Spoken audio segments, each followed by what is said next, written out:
Tulong-tulong ang mga pulis at ilang residente sa Pasay City sa pagsagip sa dalawang dayuhang babae na umano'y dinukot at hinali ng isang grupo ng mga Chinese national.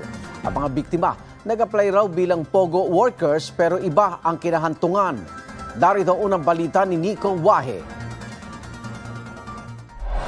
Sa kuha ng CCTV noong August 23, makikita ang ilang lalaki sa Barangay 70 Pasay City na nakatingala sa isang apartment building at tila may kinakausap. Maya-maya pa, makikita ang isang babae sa ikatlong palapag. Saka biglang tumalon. Buti at nahawakan siya ng mga lalaki. Ang babae, tumatakas pala mula sa isang grupo ng mga Chinese national na umano'y dumukot at humalay sa kanya. Ilang saglit pa dumating na mga pulis at nirescue ang isa pang babae na biktima rin daw ng pang-aabuso.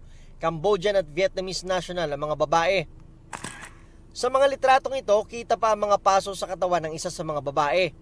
May mga litrato rin nakita ang ilang kondom na naakalat sa loob ng apartment. Kung babalikan naman ng CCTV bago tumalon ng babae mula sa ikatlong palapag, makikitang may isang SUV na dumating, sakay ang mga Chinese national na mga lalaki. Pero nang makitang kinakausap na ng ilang residente ang babae na tatalon, agad silang umalis. Kagabi, nahuli ang isa sa mga Chinese national. Kinilala siyang si Ning Yuan Chang. Dahil doon sa insidente na yun, nag-view kami ng CCTV. Yun nga, na-identify namin yung sasakyan na to na isa sa getaway vehicle ng suspect. Ayon sa mga pulis, siningay ang lalaking ito sa CCTV na nakitang lumabas sa apartment at sumakay sa asul na kotse na siyang minanmanan nila. Bukod pa ito sa puting SUV na nakita sa CCTV na sinakyan ng iba pang Chinese national. Ayon sa Pasay Police, ang dalawang babaeng biktima ay bago lang sa Pilipinas at nag-apply sa mga suspect bilang POGO workers. Pero base sa investigasyon, front lang pala ito ng mga suspect dahil wala talagang trabaho naghihintay sa mga biktima.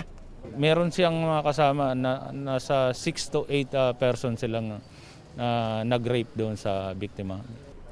Nang mahuli naman si Ning, nakumpiska sa kanya ang ilang sachet ng umano'y shabu at 9mm na baril. Pero itinanggi ng suspect na sa kanya mga ito. He said he was set up and then he's innocent. Wala rin daw siyang alam sa pandurukot at pangahalay sa dalawang biktima.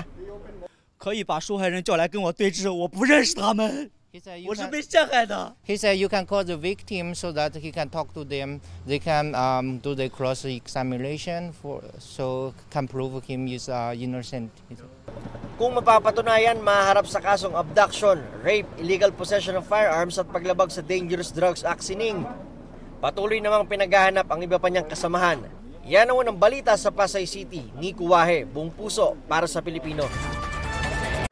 Igan, mauna ka sa mga balita. Panoorin ang unang balita sa unang hirit at iba pang award-winning newscast sa youtube.com/GMA News. I-click lang ang subscribe button. At sa mga kapuso abroad, maaari kaming masubaybayan sa GMA Pinoy TV at www.gmanews.tv.